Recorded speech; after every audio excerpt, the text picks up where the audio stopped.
The question, of course, is, could there be a new trial? Could there be a new sentencing? Is there hope for Lyle and Erik Menendez now?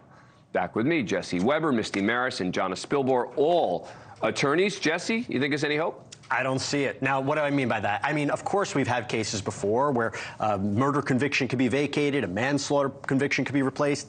I first look at the note. You could argue if he was planning to kill his parents, that note would have been convenient, right? I think there's more value in the testimony of this account from 2023. But remember, it's not actually about the brothers. It's about that individual. I think that this is too disconnected to warrant a new trial. But what's interesting about the note, I mean, the notion that somehow he would have done it on purpose to cover, the theory was that Lyle was the main person, right? And Lyle sort of gets Erik involved in this. So the notion that Erik would have written a note 8 months before to cover for something that Lyle was going to sort of later convince him to do, to me, seems pretty far-fetched. Yeah, I actually could see a new trial in this case. I think these two critical pieces of evidence, if presented to a jury, could absolutely be influential. Remember, that's one of the standards on appeal. If there's new evidence, does it matter? This could truly matter. So the question becomes, why wasn't it available at the time? Was it readily available? Why wasn't it admitted then? We know that it's been found so much later, and that affidavit coming out in the course of another case. So I actually think this one has a decent shot on appeal. The standard is very high, Jonna, to get a new trial. It is, but I agree with Misty. And how about this? How about no new trial? How about the prosecution taking a look at this new evidence and allowing them to be released, vacating the original judgment? Get these guys out. How long has it been? Get these guys out of prison, right? And we could do it that way and save the taxpayers a lot of money. Well, I think when I was reading about this, they said the reason that this didn't come in earlier is because he felt shame, right? It felt shame, and I don't know if that's enough. It would be one thing if, like, the defense attorney did not do his due diligence, right, and could have found this, didn't introduce it. Well, but in the second trial, this was introduced. I mean, the second trial, the defense was he abused us, but not the note. The note didn't come in. Here's corroborates it. Right. Here's a little bit more of Lyle Menendez. This is number 2 on how the abuse started. This is from in 1993. Just started with after sports practices, he would massage me. And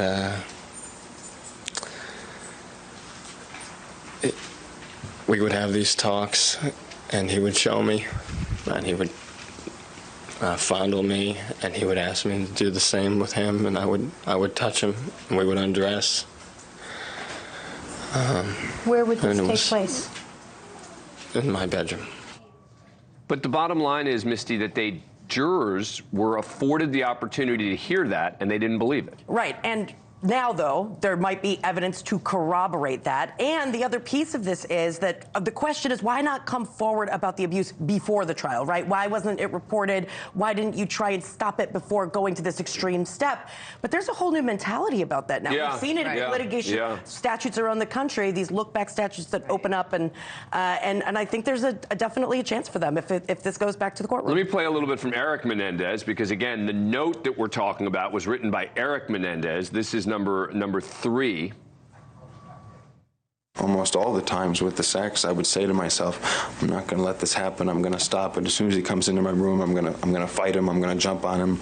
I imagine myself on a ledge, jumping down on him, all kinds of things to stop the sex. And whenever he came into the room, I just crumbled, and I couldn't do it. You know, as we listen to the testimony, it's, you know, now that we have this new evidence, it's a little more heartbreaking than it is. You know, at the time, I think a lot of people were like, oh, come on. Right. These guys are just making it up. Because, again, as Misty points out, they didn't say it at the outset, right? It took them a while. It took it, you know, a second trial, et cetera. Yeah, the juries in this case had to wholesale think that they were just flat out lying, that it was a fantastical lie in order to convict them of what they did. Attitudes have changed over the last 3 decades. And if this were happening now, I'm not convinced that they would be convicted. This new evidence is important. I hate predicting, but they're probably going to see the light of day. And look, I think Jonna makes a good point about why not the prosecutors just say, you know what? Yep. You know, we don't need a new trial on this. If they can get an evidentiary hearing set up and the judge listens to this, we've seen cases before where prosecution's like, I'm not taking this trial. Good point. We'll enter a plea deal. We'll do manslaughter. You get out of prison. It's a possibility. Yep. Absolutely. Definitely a possibility. Do you think it's going to happen? No, I think we're going to go through the appellate process. Yeah. I suspect this will go through the appellate process. Nobody's going to do it voluntarily. It doesn't negate the other evidence that this was planned. You would mention it, the financial motive. I mean, again, They went and bought expensive things afterwards, and there was something directly connected to the day of, I would say maybe, but not this. And there's so much hesitation to overturn a jury verdict, which is why I see it going through the appellate process as opposed to through prosecution. Prosecutors making a decision. Thank you for watching. Go to newsnationnow.com to find NewsNation on your cable provider. And don't forget to click the red subscribe button below to get more of NewsNation's fact-driven, unbiased coverage.